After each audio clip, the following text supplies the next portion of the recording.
Dizem que monstros andam entre os homens, mas poucos sabem distinguir quem é a verdadeira fera. Eu sou Cláudio Coelho, e você está no canal Locra. Antes de começarmos essa jornada, já deixa o seu like, se inscreve aqui no canal e ativa o sininho para não perder nenhum dos próximos episódios.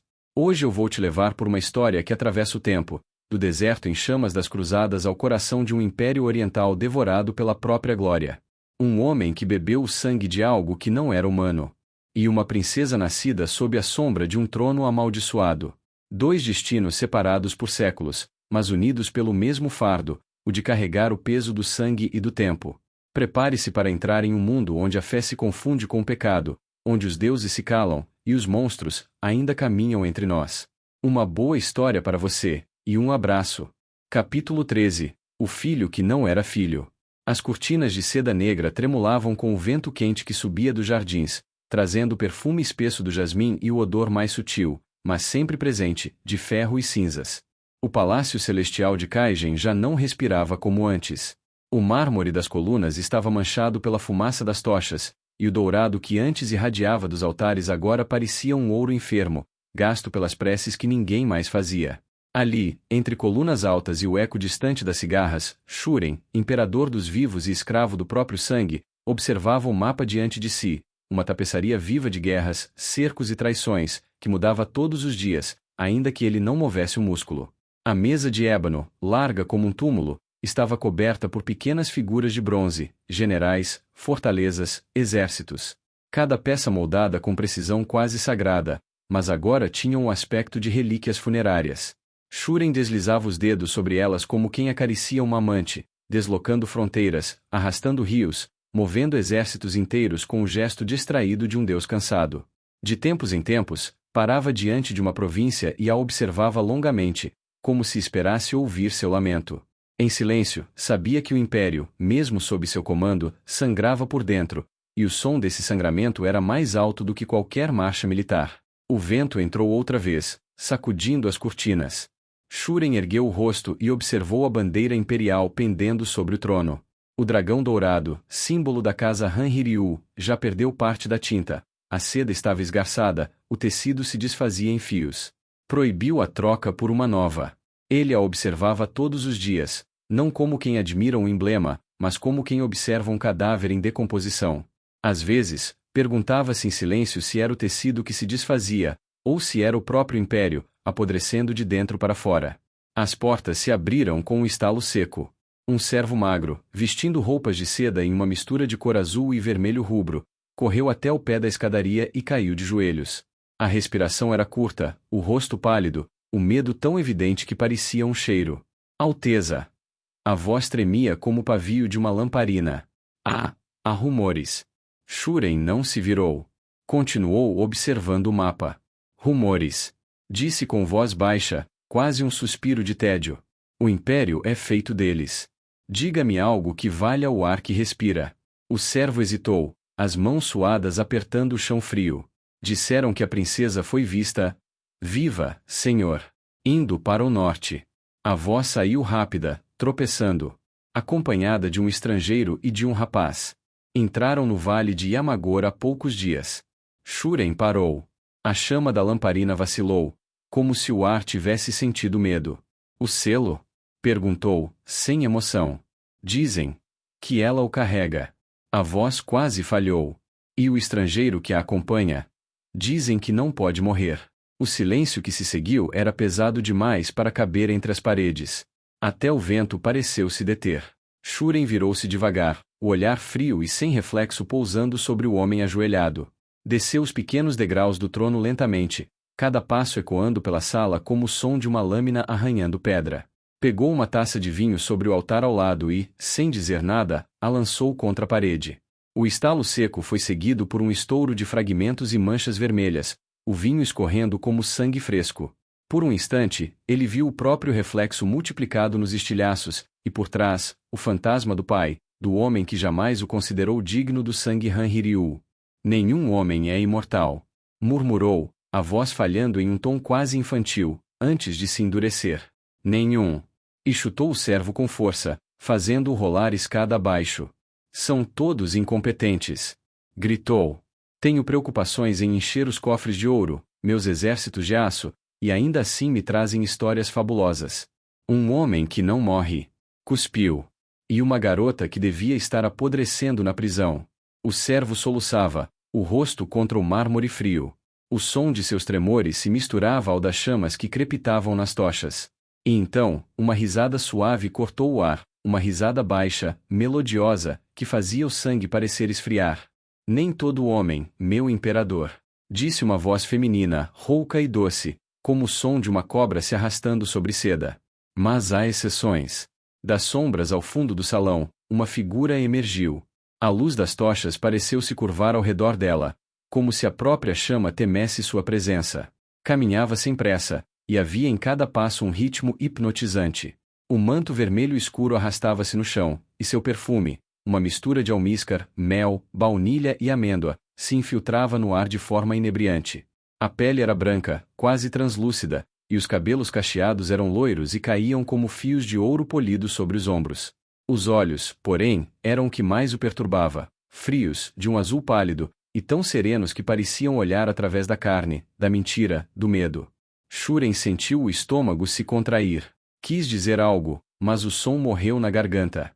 Ela avançou até o centro da sala, sem pedir permissão. Ajoelhou-se diante do servo caído, tocou-lhe o queixo com um dedo e ergueu o rosto do homem. O servo estremeceu como se tivesse sido queimado. Pobre criatura! Murmurou. Tão frágil, e ainda assim ousa carregar segredos no corpo. Sorriu. O medo é o perfume favorito dos deuses, sabia? O servo tentou se afastar, mas ela o segurou com firmeza e virou o rosto dele para Shuren. Veja, majestade, disse. O medo o reconhece como seu criador. Shuren desviou o olhar. Havia algo nela que sempre o fazia recuar, mesmo quando odiava admitir. Ela era o espelho do que ele mais temia, e, ao mesmo tempo, do que mais desejava ser. Você sente, não sente? Ela disse, levantando-se, a voz soando como um sussurro que se infiltrava direto nos ossos dele. Sempre sentiu. O sangue do dragão nunca correu em suas veias. Desde criança soube que era apenas um galo, perdido no ninho dos dragões. Sorriu, fria. Mas quem diria que o galinho tomaria o lar dos dragões? Shuren riu. Um riso breve, sem alegria. Cuidado com as palavras, mulher. Disse, baixo. As cobras que sussurram demais acabam acreditando ser aladas. Ela se aproximou, lenta, os olhos fixos nele. O som de seus passos parecia preencher o espaço entre eles com eletricidade. O servo aproveitou para sair o mais rápido que pode. E ainda assim, são as cobras que devoram os ovos dos dragões. Respondeu. Você sabe disso, Shuren. Sempre soube. Ele queria responder, mas a voz dela o desarmava. Tinha o tom de alguém que não precisava convencer, apenas recordar aquilo que o outro já teme. Ela parou diante dele. Tão próxima que o perfume adocicado e hipnotizante de sua pele lhe invadiu os sentidos. Eu posso te dar o que sempre desejou. Ela sussurrou. Posso te dar muito mais que o trono. Posso te dar algo melhor do que o sangue que tanto cobiçou. O sangue verdadeiro. Passou a língua lentamente pelos lábios vermelhos voluptuosos. A eternidade de um dragão. O poder que não teme o tempo, nem a morte. Shuren ficou imóvel. O coração batia devagar, mas pesado, como se cada batida fosse uma escolha. Ele sabia que aquilo era uma armadilha. Tudo nela era uma armadilha. Ele sabia que ela não oferecia nada sem preço. E o preço dela nunca era ouro, nem terra. Era a alma. Saia. Disse, por fim, com um esforço seco. Preciso pensar. Ela olhou, e por um instante o silêncio entre os dois pareceu o de um bote de uma jiboia. Pensar? Repetiu, quase com ternura. Foi pensando que seu pai perdeu tudo, meu imperador. Tocou o queixo dele com a unha pontiaguda, afiada e fria como uma lâmina. O trono, a confiança, o sangue. Ele pensou, pensou e o que sobrou para ele foi cinzas, máscaras e a mentira de uma era de paz.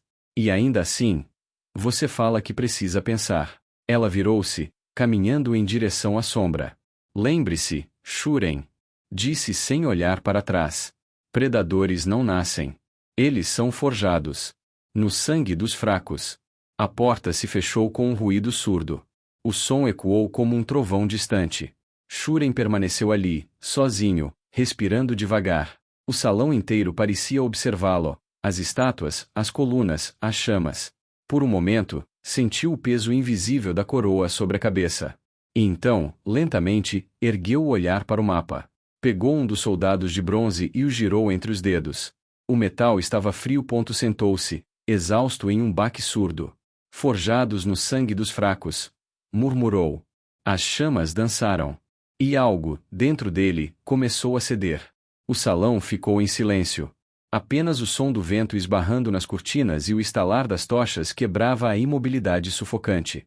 Shuren continuava com o olhar perdido no chão manchado de vinho e fragmentos de vidro. A taça que havia lançado contra a parede estava ali, destroçada, refletindo em dezenas de pedaços a imagem do homem que ele sempre sonhou se tornar, um imperador. Porém, não estava realizado ou feliz. A chama das tochas tremulava sobre os estilhaços, e em cada reflexo Shuren via um rosto diferente. Uns o fitavam com desprezo, outros com pena. O reflexo mais próximo, no maior pedaço de cristal, tinha o mesmo olhar do pai, duro, frio, o medindo como se ainda fosse um menino diante do trono. Você não é meu sangue, murmurou o reflexo, os lábios se movendo sem som.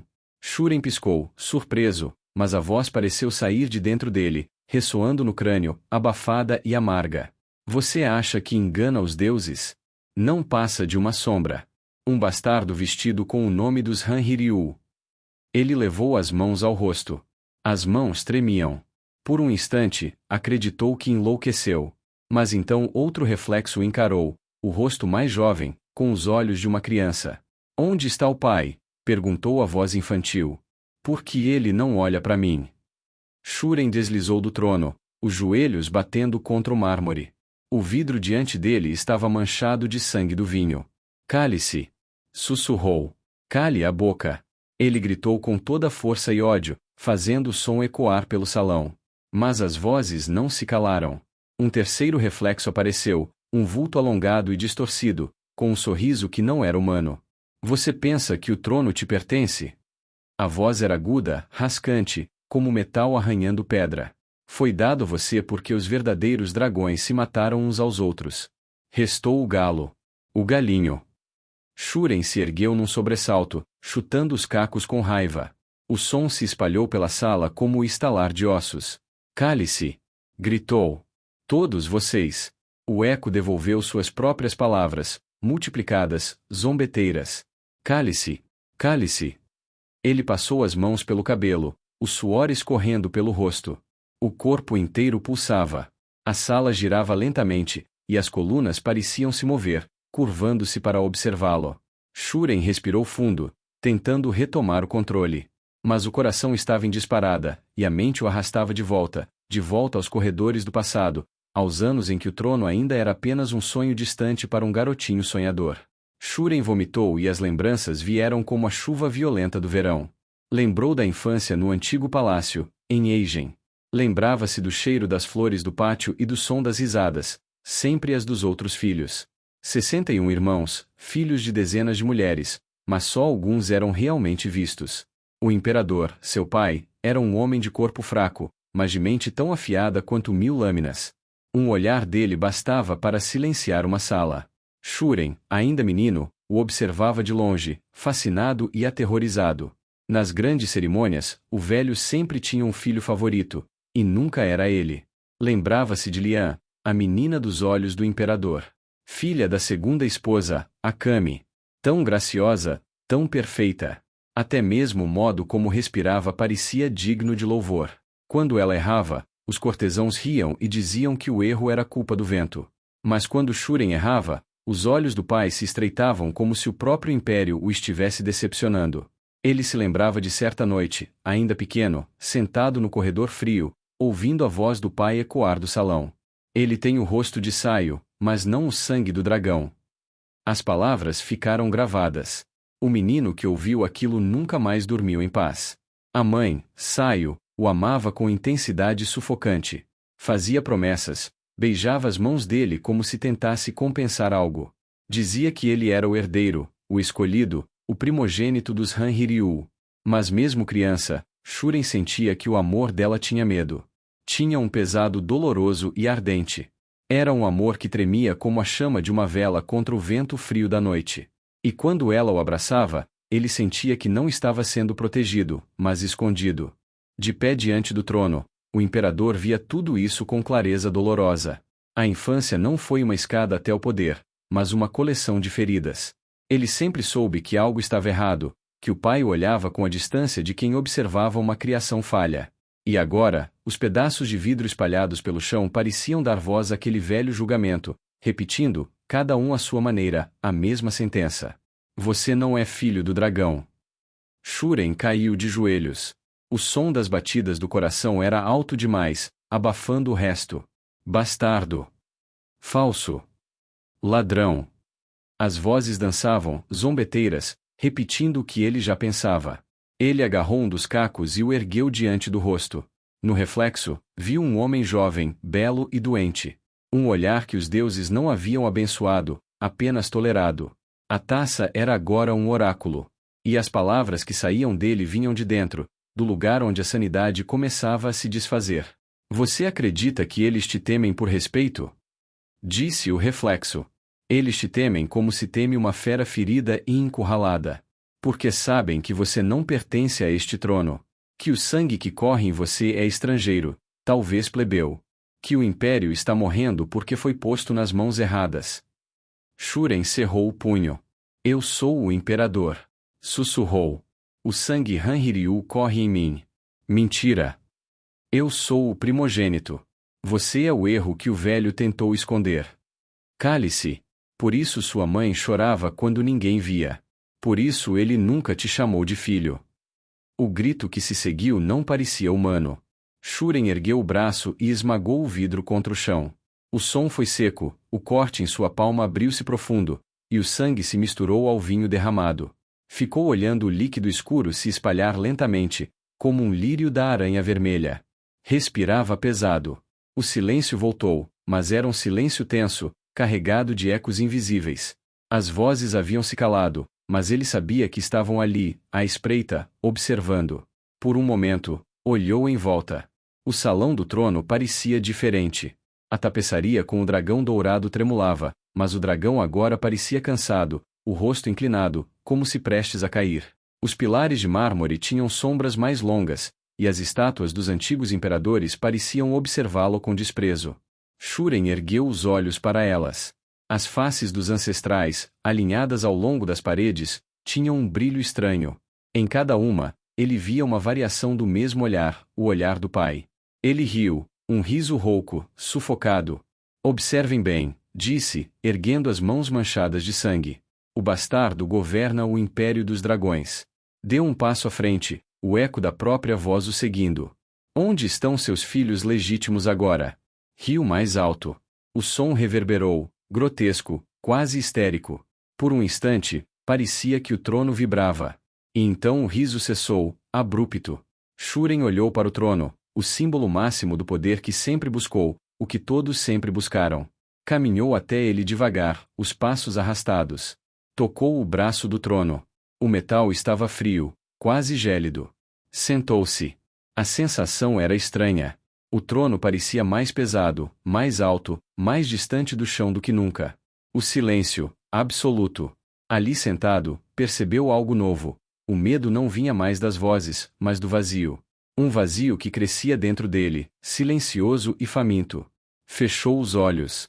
A voz dela voltou, como um sussurro dentro do crânio. Posso te dar algo melhor do que o sangue que tanto desejou. A lembrança daquele tom, suave e adocicado, fez o corpo dele estremecer. O medo e o desejo se misturavam como duas correntes que jamais se separam. Sim, ele a temia. Mas também a admirava. Ela era o que ele queria ser, impenetrável, intocável, o céu sobre os céus. Os predadores não nascem, são forjados no sangue dos fracos. A frase ecoou, e ele a repetiu em voz baixa, saboreando cada sílaba. Era uma sentença, uma promessa. E talvez, uma escolha. Por um tempo, ficou imóvel, perdido em pensamentos. O sangue na mão começou a secar. As tochas ardiam mais fracas. E no silêncio, ele ouviu um som distante, o gotejar da chuva começando lá fora. A chuva sempre o lembrava da mãe. Saio costumava sentar-se à beira da varanda, ouvindo o som das gotas caindo sobre o jardim. Dizia que era o único som que acalmava o coração. Shuren, quando criança, costumava deitar no colo dela, e ela o acariciava com as mãos trêmulas, dizendo coisas que ele não compreendia. Você vai ser grande, maior que todos eles, dizia. Mas às vezes, quando achava que ele dormia, murmurava outras palavras, quase sem som. Me perdoe. Agora, sentado no trono, ele finalmente entendia. Aquele amor nunca foi orgulho. Foi culpa. A culpa de uma mulher que carregava em segredo o nome errado. E ele era o preço desse segredo. Um tremor percorreu o corpo de Shuren. A respiração tornou-se curta. A raiva subiu de novo, rápida, violenta, como fogo subindo por óleo. Todos mentiram para mim. Sussurrou. Todos. Levantou-se de um salto. O trono rangeu atrás dele. Meu pai, minha mãe, os cortesãos, os monges, até os deuses. O som de sua voz ecoava pelas paredes. Todos. Agarrando uma das estátuas menores, um dragão dourado de jade, lançou-a contra as colunas. O som do impacto se espalhou como um trovão. Outra estátua caiu, e depois outra. Shuren avançou como um animal enjaulado, quebrando, derrubando, gritando. O mármore, as tochas, os vasos, tudo tremia sob o peso da fúria contida por anos. Vocês me olhavam como se eu fosse um erro. Gritou, socando o chão. Pois o erro agora reina. O salão estava coberto de fragmentos, fogo, e respiração ofegante. Shuren caiu de joelhos outra vez. O corpo tremia, os olhos vermelhos por chorar. A raiva cedeu lugar a um cansaço profundo. Por um momento, olhou para o próprio reflexo num pedaço de vidro, agora manchado de sangue. A imagem parecia sorrir. Você se veste como um dragão, anda como um, ruge como um, disse o reflexo. Mas ainda é apenas um galo usando a pele morta de um dragão. Shuren não respondeu. Apenas fechou os olhos e respirou, deixando o eco das palavras dela se misturar ao som distante da chuva. Lentamente, um sorriso pequeno e quase triste se formou em seus lábios. E, naquele instante, no silêncio do trono, ele soube, o império sangraria com ele. O amanhecer sobre o Palácio Dourado não trouxe luz, apenas a lenta decomposição da noite. O trono, ainda manchado de vinho e sangue seco, parecia observar o homem sentado diante dele. Shuren permanecia ali, imóvel, os cotovelos apoiados nos joelhos, o olhar fixo no chão onde os cacos da taça refletiam o rosto que ele já não reconhecia. O vinho havia se espalhado em poças escuras, e nela seu reflexo se multiplicava em dezenas de fragmentos, cada um o fitava com olhos diferentes. Um Shuren sussurrava, você não é filho dele. Outro, com o rosto deformado pelo caco torto, zombava, bastardo. Filho de servo e mentira. Um terceiro, com os lábios rachados pelo reflexo, sibilava, sua mãe sabia. Por isso te sufocava com amor. Não era afeto, era culpa. Shuren respirou fundo, tentando se manter imóvel, mas os murmúrios ecoavam como preces invertidas. Silêncio, murmurou ele, mas as vozes apenas se multiplicaram. As lembranças o feriram em ondas. O rosto de Saio, sua mãe, lhe vinha à mente com ternura e desespero, os beijos aflitos, as mãos trêmulas que o abraçavam como se o mundo quisesse roubá-lo. E o rosto do imperador, sempre distante, sempre frio. O homem que o chamava de filho, mas cujo olhar atravessava-o como se buscasse outro. Desde criança, Shuren percebera. Percebera o modo como os criados murmuravam ao vê-lo passar, o modo como os conselheiros desviavam o olhar quando o imperador falava dele. E como Lian, doce e perfumada, filha de Akami, era sempre exaltada, apresentada aos estrangeiros como o orgulho do império. A diferença o corroía.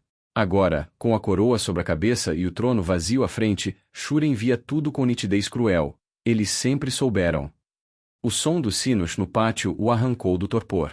A corte se preparava para o primeiro decreto de sua era. O novo império começaria hoje, e começaria com fogo. Quando o conselho foi convocado, o salão do trono encheu-se de ecos metálicos. Os nobres ajoelharam-se em filas longas, e os generais Zhao e Lady Kaoru se posicionaram à frente. Ambos haviam lutado sob o antigo imperador, e agora esperavam o comando de seu filho, ou do homem que dizia ser. Shuren levantou-se lentamente. A coroa parecia pesar toneladas, e ainda assim ele mantinha o pescoço ereto, como se o orgulho sustentasse o corpo onde a sanidade já vacilava. Ouçam o meu édito. Sua voz cortou o ar como aço. O império foi contaminado. O sangue do passado escorre pelas ruas, envenenando cada casa, cada altar, cada sussurro. Há traidores que ainda veneram a falsa princesa, há rebeldes que sonham com o retorno de um império morto. Hoje, o império renasce pela purificação. Um murmúrio se espalhou entre os ministros, mas Shuren ergueu o braço. O gesto era firme, e o olhar, um abismo. Decreto o edito da purificação. Todos os que proferirem o nome da princesa, todos os que se declararem leais a ela ou a qualquer sangue anterior ao meu, serão caçados, julgados e queimados. Não haverá piedade. Lady Kaoru ergueu a cabeça. Seus olhos, tão frios quanto a lâmina que trazia na cintura, cintilaram de dúvida. Majestade! Isso incluiria os antigos servidores do palácio? Shuren a encarou. Inclui todos. Até mesmo os deuses se ousarem duvidar. O general Zhao cruzou os punhos e ajoelhou-se. E quanto à princesa, majestade? As patrulhas ainda não confirmaram se ela vive. Shuren caminhou até ele, parando tão perto que o velho guerreiro pôde sentir o cheiro de vinho e febre que saía de sua pele. Ela vive. Disse com convicção doentia. Vive e conspira com o traidor Rengoku. Marcharão ao norte. Quero a cabeça dele e o corpo dela trazidos até mim. Viva, majestade! Kaoru ousou repetir. Mas até agora. Eu disse que vive. Shuren rugiu, a voz subindo como um trovão. O eco fez as tochas tremularem, e os ministros recuaram, horrorizados. Ele respirou fundo, retomando a compostura, mas o brilho em seus olhos era o de um homem que começava a se dissolver dentro da própria convicção. Marcharão. Não questionem o sangue imperial. O selo foi colocado sobre o decreto. Quando a mensagem foi levada à praça, o som dos arautos ecoou como um cântico de condenação. E então, o segredo se espalhou. O império inteiro soube que a princesa estava viva. 3 dias depois, o palácio se transformou em um altar de execução. O harém do antigo imperador foi fechado, as mulheres foram reunidas no pátio das magnólias. As flores brancas caíam sobre suas cabeças como neve morta. Elas não gritavam, apenas choravam em silêncio, sabendo que eram o último vestígio de um tempo que Shuren queria apagar. Ele observava do alto da sacada, envolto em mantos negros. O passado não governa o presente. Disse com voz baixa. O império precisa de pureza. Quando o primeiro golpe de espada caiu, ele não desviou o olhar. Apenas virou-se e ordenou. E depois, tragam meus irmãos. Todos. Os corredores tornaram-se rios. 61 irmãos e irmãs, príncipes, concubinas, crianças, foram arrastados para a sombra e apagados. O palácio, outrora repleto de risos e intrigas, agora exalava o cheiro doce e podre da limpeza. No 7º dia, Shuren anunciou a criação de um novo harém, não por prazer, mas por domínio. Mulheres escolhidas entre as províncias, oferecidas como tributo, passaram a encher seus aposentos. Cada uma delas era uma lembrança de que o império agora girava em torno de uma só vontade, a dele. À noite, o vento atravessava o palácio como um espírito inquieto. O quarto imperial era vasto, iluminado por tochas que vacilavam ao sabor da brisa. A cama de Shuren estava coberta de corpos nus e exaustos, perfumes misturados ao odor metálico do vinho derramado. Ele estava desperto. O olhar perdido no mapa do continente estendido sobre a mesa diante da cama. As linhas das fronteiras pareciam pulsar sob a luz trêmula. Pegou a taça, a mesma de antes, agora remendada, e encheu-a até a borda. O vinho transbordou e caiu sobre o mapa, manchando o norte com um vermelho escuro. Shuren observou o líquido escorrer lentamente sobre os territórios, cobrindo cidades, rios e montanhas. O sangue purifica, murmurou. E a purificação é o preço da ordem. O vento soprou de novo, mais forte. Uma das tochas se apagou, lançando o quarto numa penumbra vacilante. As mulheres ao seu redor dormiam, imóveis, como estátuas de carne. O vinho continuava a se espalhar sobre o mapa, uma ferida se abrindo sobre o império. E enquanto as últimas chamas oscilavam, o reflexo de Shuren na taça remendada voltou a sussurrar, apenas uma palavra, inaudível, que fez o imperador apertar os punhos até o sangue escorrer entre os dedos. O silêncio seguinte era absoluto. E foi nesse silêncio que começou a ruína. O corredor norte do palácio permanecia fechado desde a noite do incêndio. Nenhum servo ousava limpar aquele setor. Dizia-se que o espírito da princesa ainda vagava ali, perfumando o ar com as flores do jardim onde ela costumava se esconder quando criança. Shuren caminhava sozinho. Não havia guardas, nem arautos, nem o som das correntes dos eunucos que normalmente o seguiam. Só o arrastar lento de suas botas sobre o mármore gasto. O silêncio era quase religioso. O ar tinha cheiro de pó e pétalas secas. A cada passo, ele se lembrava de uma voz, doce, vibrante, correndo pelos corredores. Irmão! Espera! Anda logo! A lembrança o feriu como uma lâmina fina. Shuren parou diante da antiga porta de Lian. As dobradiças estavam enferrujadas, o selo imperial fora rompido semanas antes, quando os aposentos foram lacrados após o incidente. Empurrou a porta lentamente. O rangido soou como um lamento. Dentro, o tempo parecia suspenso. As cortinas estavam rasgadas, os móveis cobertos de poeira, mas sobre a escrivaninha ainda repousava uma fita vermelha, a mesma que ela usava no cabelo quando era criança.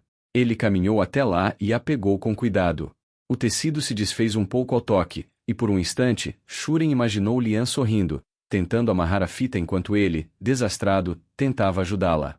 Sobre a penteadeira, um pequeno objeto chamou sua atenção, uma caixinha de madeira, com o entalhe de uma flor de lótus. Ele a reconheceu de imediato. Tinha sido ele quem a fizera, muitos anos antes, com as próprias mãos, um presente para a irmã, esculpido com uma faca tosca de treino, quando ambos ainda acreditavam que o mundo era simples. Shuren abriu a caixinha. Dentro, um pequeno pássaro de metal, quebrado, mas ainda com vestígios de tinta dourada. As asas, frágeis, estavam dobradas. Quando ele girou a base, o mecanismo tentou mover-se, soltando um som rouco, quase um gemido. Ele sorriu. Por um instante, o homem e o imperador se separaram. O sorriso não era de soberano, mas de irmão. Mas então veio o sussurro. Ela te traiu. Shuren piscou. O som parecia vir de dentro da própria cabeça, ou das paredes, ou do brinquedo que rangia. Ela te traiu, como todos eles. Fingiu amor, mas planejou tua queda. Foi necessário. O sorriso desapareceu. Não, murmurou. Ela era apenas confusa. Jovem. Jovem. Ela fugiu. Deixou o império arder. Deixou você sozinho. Você fez o que precisava ser feito, asterisco asterisco. Shuren fechou a caixinha com força. A madeira estalou sob seus dedos. A fita vermelha caiu ao chão como um filete de sangue. Foi necessário. Repetiu. A frase saiu baixa, mas firme. Ele a repetiu mais uma vez, como um credo. Foi necessário. Foi necessário. O som ecoava nas paredes vazias, e o homem que outrora lutara por justiça parecia se convencer do próprio delírio. As lágrimas vinham, mas ele as reprimiu, endurecendo o maxilar. O império precisa de força, não de culpa. Sussurrou para si mesmo, e o demônio respondeu com um riso quase paternal. Sim. Seja forte. Seja o ferro que os deuses quebraram. Ele deixou a caixinha cair. O brinquedo se partiu em dois, o pássaro de metal se desfez. O som do estalo ecoou pelo quarto vazio. Por um instante, o imperador respirou fundo, e jurou que viu, refletido no espelho antigo, o vulto de uma menina de cabelos negros rindo e correndo. Mas quando se virou, não havia nada. Do lado de fora, na ala dos soldados, o clima era outro. A notícia do edito da purificação havia espalhado medo até entre os oficiais mais antigos. Muitos evitavam pronunciar o nome da princesa, outros fingiam nunca tê-la conhecido. 2 veteranos conversavam em voz baixa, sentados perto do arsenal. A fumaça do incenso se misturava ao cheiro de ferro e óleo. Você lembra dele, antes da guerra? Perguntou o mais velho, ajustando a espada na bainha. Shuren. O filho da alvorada, chamavam. O homem que dividia o pão com os feridos, que punia os senhores que cobravam impostos demais. O outro assentiu. Lembro. Era justo. Até os aldeões o chamavam de herói. Ele ouvia o povo, dormia no chão dos acampamentos. E olha o que sobrou. Silêncio. O mais jovem abaixou a voz. Dizem que tudo mudou depois da estrangeira. A loira? Aquela mesma. Apareceu do nada, no campo de batalha do leste. Fala que ela trouxe consigo livros antigos, ensinou a ele rituais, palavras de outro mundo. Dizem que ela lhe mostrou. O veterano o olhou com reprovação. Cuidado com o que diz. Eu só repito o que vi. Depois que ela desapareceu, ele nunca mais foi o mesmo. Nem dormia, só falava com o vazio. Quando voltou do norte, já era outro homem, frio, seco, como se tivesse deixado a alma lá. O silêncio voltou, pesado.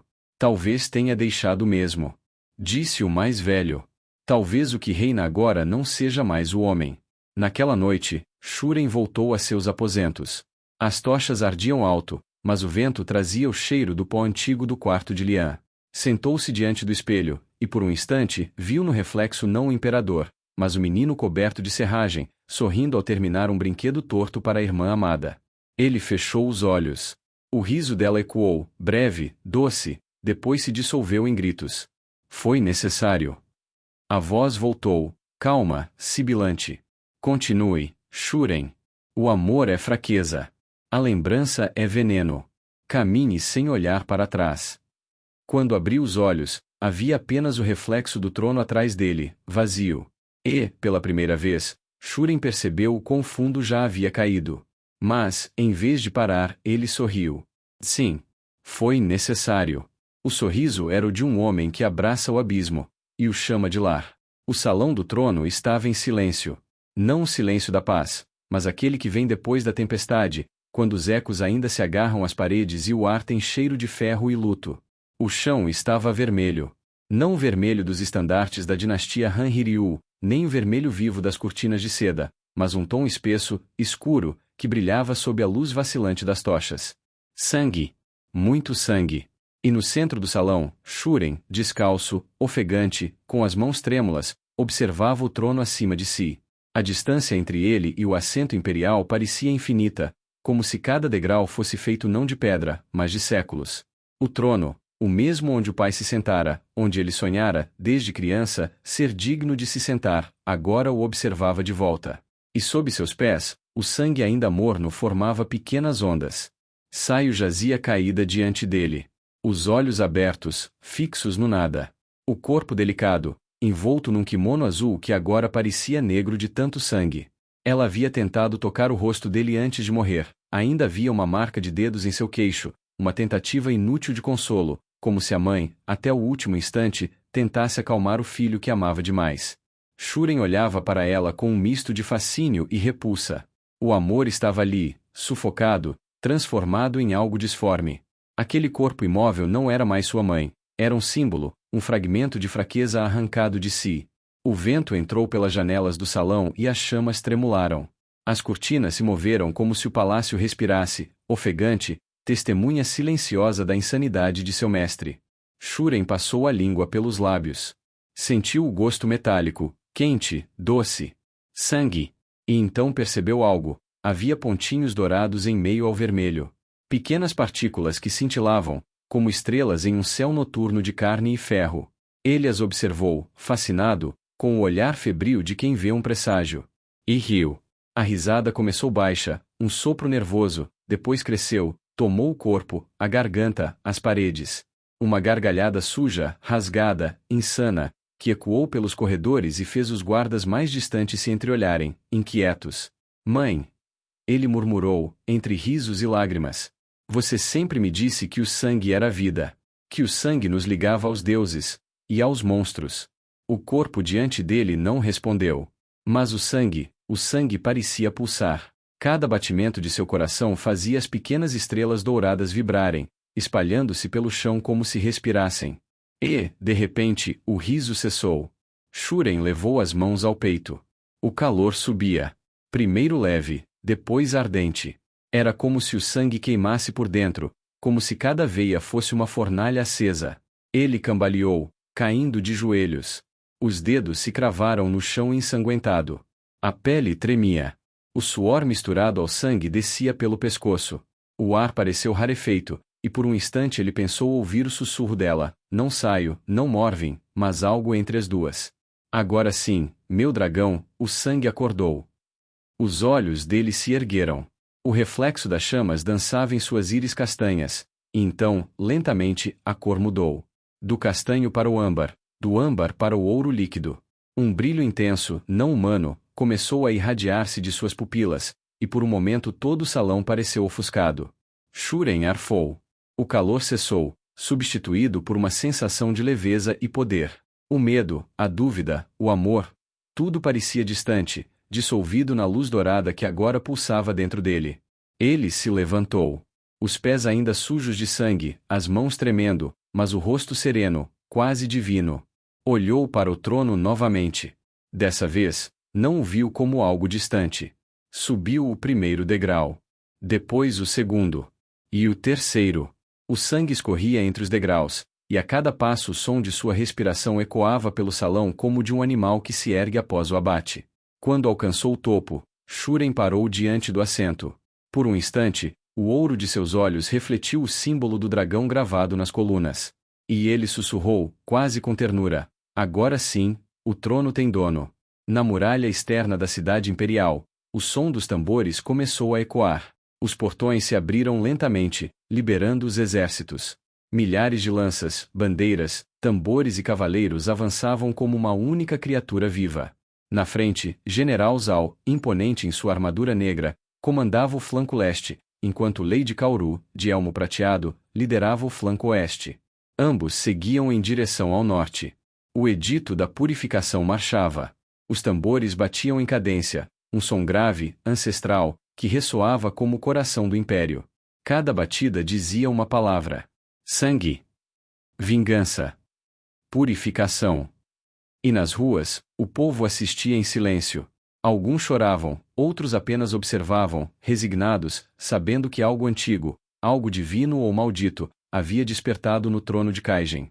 Enquanto isso, no aposento imperial, Morgana se deitava entre lençóis de seda branca. O quarto de Shuren agora era dela.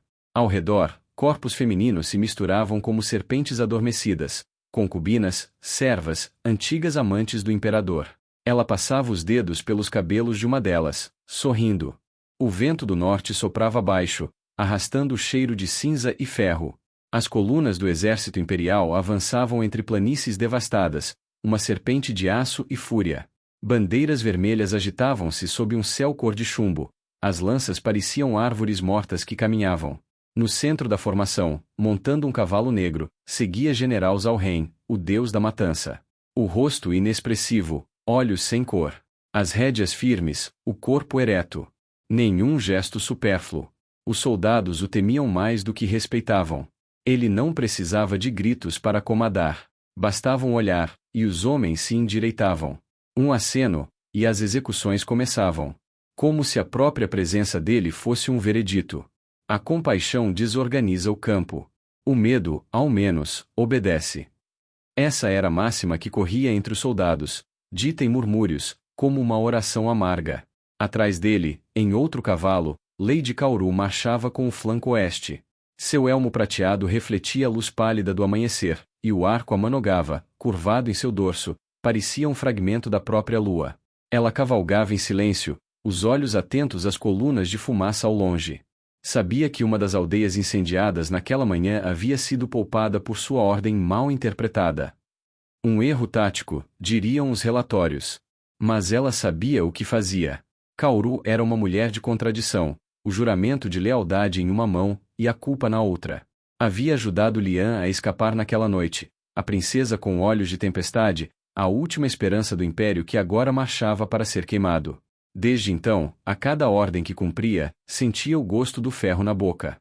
Cumprir o dever era trair a alma. E sabotar discretamente era sua forma de penitência. O capitão Irumazen, homem jovem, ambicioso e ingênuo demais para o norte, começou a desconfiar. Contava as distâncias, comparava as rotas. Percebeu desvios sutis, avanços atrasados por causa de terrenos impraticáveis, comboios que sumiam nas névoas, mensageiros que nunca voltavam. General Zal ordenou o caminho direto. Por que o desvio?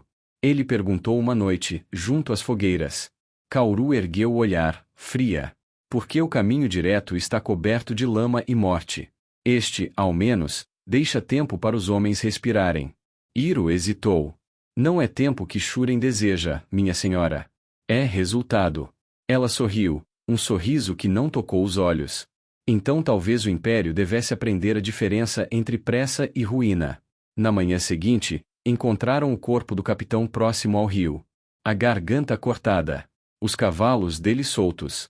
Nenhum sinal de luta. Ninguém perguntou. E Kaoru não explicou. Zhao tomou conhecimento da morte ao entardecer. Fechou o diário de campanha e o guardou no peito. Não perguntou nada. Sabia que o silêncio também era uma forma de lealdade. Seu diário era um amontoado de números, baixas, distâncias, ração. Nenhum nome. Nenhum sentimento. Para ele, a neutralidade era virtude, e a virtude, o único escudo contra o caos. Mas algo em Kaoru o perturbava. A maneira como ela olhava para os mortos. Como falava baixo com os soldados feridos. Como hesitava um segundo antes de obedecer. Ela era a rachadura na couraça dele. Naquela noite, o vento soprou vindo do norte, trazendo o som distante de um rio. Zhao e Kaoru se encontraram diante do mapa estendido sobre uma mesa improvisada. O fogo das tochas lançava sombras sobre o pergaminho.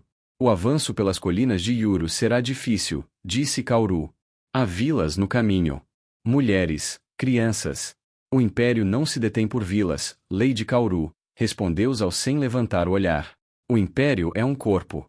E um corpo doente exige amputação. Ela o fitou, a voz tensa. E quem decide o que é doença? Zhao ergueu o olhar. Seus olhos eram frios como lâmina molhada. O resultado. Sempre o resultado. 3 dias depois, capturaram um prisioneiro. Um homem magro, as mãos amarradas, os olhos ardendo de desespero. Disseram que era leal a Rengoku, o antigo general rebelde. Ofereceu informações em troca da vida da família. Kaoru interveio. Ele fala por medo. Podemos usar isso. Zhao respondeu sem hesitar. O medo é uma ferramenta. O perdão, uma fraqueza. E antes que ela pudesse reagir, ele sacou a espada e o atravessou.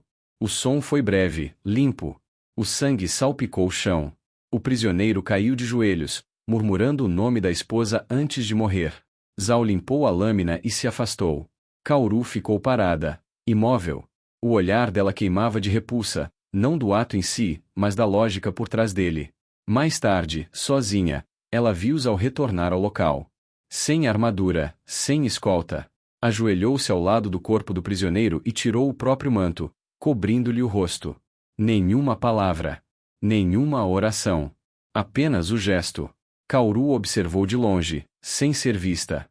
E entendeu, Zhao matava por dever, mas chorava em silêncio por tudo o que o dever destruía. Na manhã seguinte, enquanto o exército retomava a marcha, um soldado veio até Kaoru. Jovem, sujo de barro, com medo nos olhos. Senhora, eu vi uma mensagem presa à flecha do seu arco. Era o selo do norte. O selo de Rengoku. Ela o encarou. O silêncio entre os dois durou uma eternidade. Ele esperava a morte. Mas ela respirou fundo e respondeu apenas: Você não viu nada. O soldado hesitou. Kaoru ergueu o arco a manogava. Sob a luz da manhã, o metal prateado parecia líquido, como se refletisse o próprio céu. Diga aos outros que seguimos para o Vale de Sora. Por ali o caminho é mais longo, mas mais seguro. Ele assentiu, tremendo, e se afastou. Kaoru olhou para o horizonte. O vento do norte soprava de novo, e, por um instante, ela imaginou Lian em algum lugar além das montanhas, viva, livre. Corra, princesa. Corra antes que o dragão te alcance. Zhao observava de longe. Sabia que Kaoru mentia. Mas não a denunciou. A neutralidade, afinal, estava rachando. E enquanto os dois cavalgavam lado a lado rumo ao norte, entre o som dos tambores e o cheiro do sangue, algo silencioso crescia entre eles. Nem amor, nem ódio, mas o pressentimento de que, quando o dragão ruísse, seriam eles os únicos que ainda lembrariam o que era ser humano. A noite desceu sobre as montanhas como um véu azul escuro. O vapor subia em espirais da nascente termal escondida entre rochedos, e o som da água borbulhando era o único ruído além do vento. As tropas estavam acampadas no vale abaixo, mas ali, entre as pedras quentes e o cheiro mineral, Kaoru e Zhao-Ren haviam encontrado um raro instante de trégua. Ela tirou o elmo primeiro.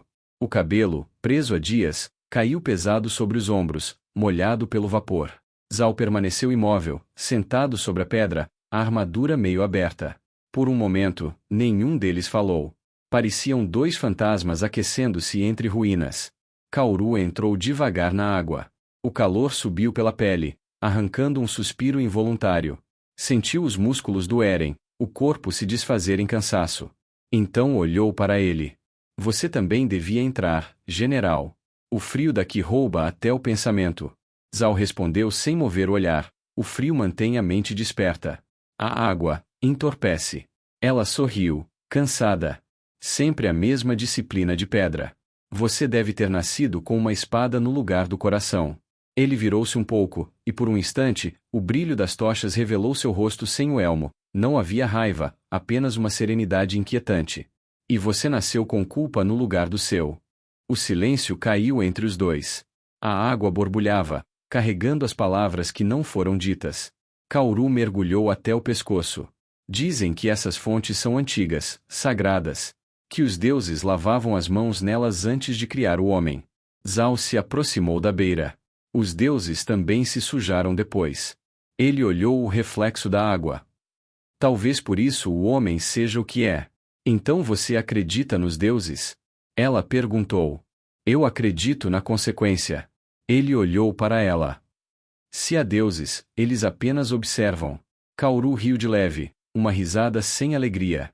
Engraçado ouvir isso do homem que carrega o título de Deus da Matança. Zhao respondeu com calma. O título é dos vivos. Eu apenas executo. Ela o observou. O vapor se misturava ao hálito das palavras, e, pela primeira vez, Zhao parecia humano, um homem, não um símbolo. Às vezes penso, disse Kaoru, se você realmente acredita em tudo que faz, ou se apenas esqueceu o que é acreditar. Zhao tirou o manto e entrou na água. O som foi suave, o calor o envolveu como fumaça. Ele ficou de pé, imóvel, até o peito, a cicatriz atravessando o abdômen como uma lembrança gravada em ferro. Eu acreditava, disse, por fim. Antes de Han Hiryu morrer. Antes de ver o império apodrecer de dentro. Ela o escutava sem interromper. Quando a podridão começa, não há remédio. Só corte. Você vê a guerra como um cirurgião, então? Ela perguntou. Como um coveiro. Zhao respondeu. Eu enterro o que não pode mais ser salvo. Kaoru abaixou o olhar. E o que diz do que ainda pode ser salvo? Zhao a fitou, e o silêncio foi longo demais. Depois respondeu, isso é trabalho dos santos. E eu não conheço nenhum. O vapor cobria tudo como um lençol. Kaoru, apoiada na pedra, fechou os olhos. Quando eu era criança, achava que o mandato do dragão era algo belo. Um pacto entre o céu e a terra. Não é, Zhao murmurou. É um contrato. E todo contrato tem um preço. Ela virou o rosto na direção dele. Você ainda chama isso de dever. Eu chamo de maldição. Ele não respondeu de imediato. Depois, simplesmente, talvez sejam a mesma coisa, dita por línguas diferentes. Kaoru riu, triste. Sabe o que é curioso? O homem que eu conheci, anos atrás, nunca falava de si. Mas agora... Você fala. Não. Zhao a olhou. Eu apenas deixo o silêncio se ouvir. Ela estudou o rosto dele, a rigidez, a contenção, o olhar que parecia medir tudo antes de existir. E percebeu algo que não havia notado antes. Pena. Zhao tinha pena do mundo, e de si mesmo, mas jamais confessaria isso. Você mudou, disse ele. Todos mudamos. Nem todos mentem para sobreviver. Kaoru sustentou o olhar. Se não mentisse, Lian estaria morta. E o império mais pobre por isso. Zhao voltou o olhar para a água. Lian é um símbolo. Shuren é o poder. Rengoku é o caos. Você ainda não escolheu o que quer ser. Ela respirou fundo. E você? Zhao pensou antes de responder. Eu já fui um homem. Agora sou a lâmina que segura o braço do homem que deixou de existir. O vento frio desceu da montanha. Kaoru mergulhou até o queixo, sentindo o calor dissolver a raiva que guardava. Às vezes me pergunto, ela murmurou, se essa guerra ainda tem um fim, ou se o fim somos nós mesmos. Zhao respondeu, sereno. Todo império morre de dentro para fora. O que fazemos é apenas acelerar o processo. Ela olhou, e por um instante, quis dizer algo, talvez que ainda havia esperança, ou que ainda existia beleza no que restava. Mas as palavras morreram. Ele já não acreditava em redenção. E ela, talvez, já não acreditasse em paz. O vapor o cercava, transformando tudo em sonho. Zhao se levantou, a água escorrendo pelo corpo marcado por cicatrizes. Kaoru desviou o olhar, mais por respeito do que pudor.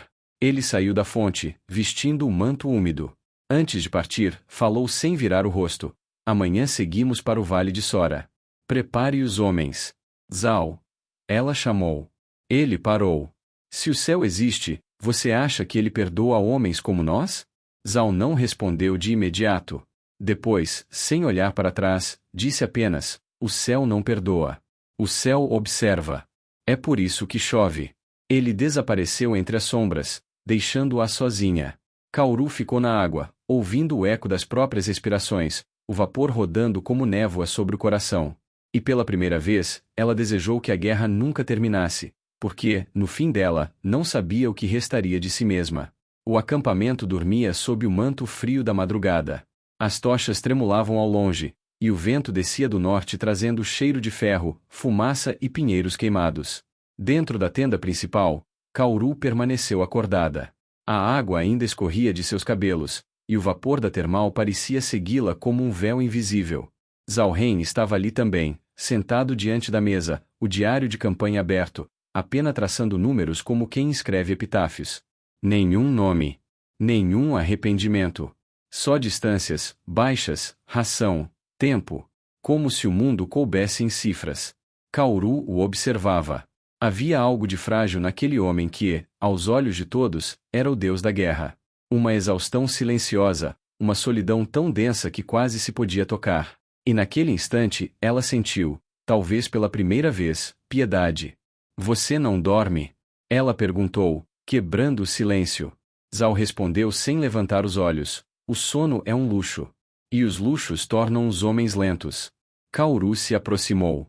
Então talvez seja a hora de desacelerar. Ele levantou o olhar. Os dois se encaram longamente, e havia algo diferente ali. Não desejo puro, mas um cansaço partilhado, uma busca inconsciente por um abrigo dentro do mesmo deserto. O vento soprou a tenda, as chamas vacilaram. Por um instante, o mundo pareceu parar. A proximidade entre os dois era inevitável. Eles haviam marchado juntos, matado juntos, carregado o peso das mesmas mentiras. O toque não foi calculado, foi uma fuga. A busca por algo que lembrasse humanidade no meio de tanta ruína. Quando Kaoru o beijou, Zhao não resistiu. Houve silêncio, calor, respiração entrecortada. Do lado de fora, a chuva começou a cair fina, como se o céu testemunhasse em segredo. Mais tarde, o corpo dele estava imóvel sobre o lençol. A expressão serena, quase em paz. Kaoru permaneceu sentada, nua da cintura para cima, a pele marcada por suor e lágrimas que ela não percebeu ter derramado. O punhal em sua mão tremia. O corte foi preciso, limpo, um toque de misericórdia. Nenhum grito. Nenhuma luta. Ela havia esperado o momento em que Zhao adormecesse, o corpo finalmente cedendo ao cansaço de uma vida inteira de vigília. E então, o golpe veio. Uma única lâmina no ponto exato, rápido demais para acordar dor, lento bastante para reconhecer o destino. Kaoru olhou para o sangue. Ainda morno. O cheiro era diferente, menos metálico, quase doce. Ela o cobriu com o manto dele mesmo, como ele fizera com tantos mortos antes. Sussurrou algo, mas o som se perdeu na chuva. Perdoe-me, Zhao. Não há deuses para nós. Na manhã seguinte, os soldados encontraram a tenda aberta, o corpo do general coberto e o selo imperial sobre a mesa. O selo estava manchado de sangue e vinho, as duas cores que regiam o império. Kaoru, vestida com o manto escuro de Zhao, saiu para fora antes que pudessem reagir. Seu rosto estava calmo, a voz firme. O general Zhao Ren morreu durante a noite. O que aconteceu, senhora? Perguntou um capitão, apavorado. Envenenamento. O vinho, talvez. Ele não quis que ninguém soubesse. Ela fez uma pausa. Ordenou que a marcha continuasse. Os homens se entreolharam. Zhao era respeitado demais para que alguém questionasse sua palavra, ou há de quem o servirá mais de perto. A partir de agora, ela continuou, eu comando em nome do imperador. E até que o corpo chegue à capital, a guerra não espera. O silêncio que se seguiu foi pesado, mas ninguém ousou duvidar. O medo e o respeito são irmãos de sangue. Naquela noite, sozinha de novo, Kaoru lavou o punhal no rio. A água fria levou o vermelho, mas não a culpa. Olhou para o reflexo e viu, pela primeira vez, que seu próprio rosto lhe era estranho. Menti, traí, matei. E ainda assim, algo dentro de mim acredita que foi o certo. A correnteza levou o último traço de sangue. O som da água era o mesmo da termal, o mesmo murmúrio que prometia paz e entregava condenação. Kaoru se levantou, prendeu o cabelo e voltou ao acampamento. Os homens a esperavam como a nova comandante. E quando ela deu a ordem de seguir, o exército moveu-se como uma única sombra. Do alto das montanhas, as nuvens se abriam. A chuva cessou. O império marchava outra vez, guiado agora por uma mulher que carregava o pecado e o dever em igual medida. Que as águas me levem, se o céu me recusar.